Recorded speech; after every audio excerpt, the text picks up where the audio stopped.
Really cranking the heat, and we, just a couple days ago, maybe still have a furnace on in your house. Now we're going to the AC, and we are going to have some hot and humid weather. And this is going to be quite the shock to the system after spending days on end well below normal. And we are going to be in the 80s near 90 degrees with temperatures running 15-20 degrees above normal, and the humidity will be up too. So if you work outside, if you're going to be spending some time outdoors, you want to make sure you're taking some extra precautions too.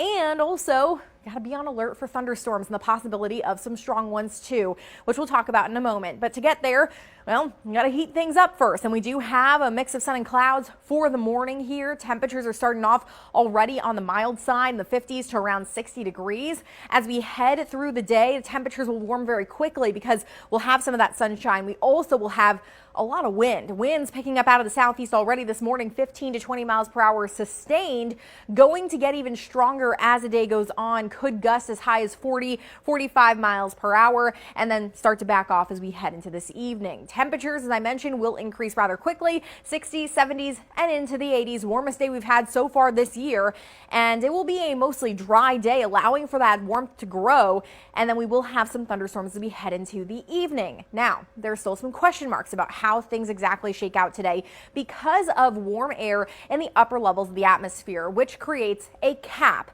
And what that is basically blocks any thunderstorms from developing because of how warm it is. And you can compare this to when you take a pop bottle and you shake it up, and you know that if you open the lid, there's going to be a problem. And that's basically what happens here with the atmosphere.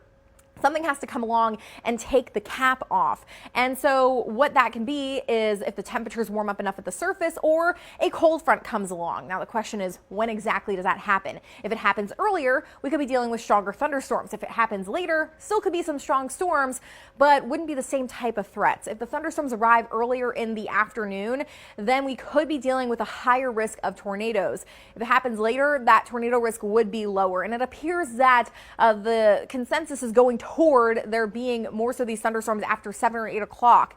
And that would be mainly a wind and hail threat with these thunderstorms coming across portions of eastern Iowa. But we will certainly keep our guard up because there's going to be so much spin in the atmosphere that if those storms do develop earlier, then the tornadoes could become an issue. But wind and hail going to be the primary concerns. We have this 2 out of 5 slight risk painted for portions of eastern Iowa. As we then head into Tuesday, another mostly dry day. A couple of showers and storms may form in the afternoon. We'll be watching a complex of storms mostly to the east of the Mississippi Tuesday night. Could have a few storms that make their way over to our area Wednesday morning, kind of early on in the morning. Otherwise, it's hot and humid. Temperatures in the 80s to near 90 degrees for much of the week. The summer weather just keeps on rolling. Chances of showers and storms Friday and Saturday, with temperatures starting to go down over the weekend.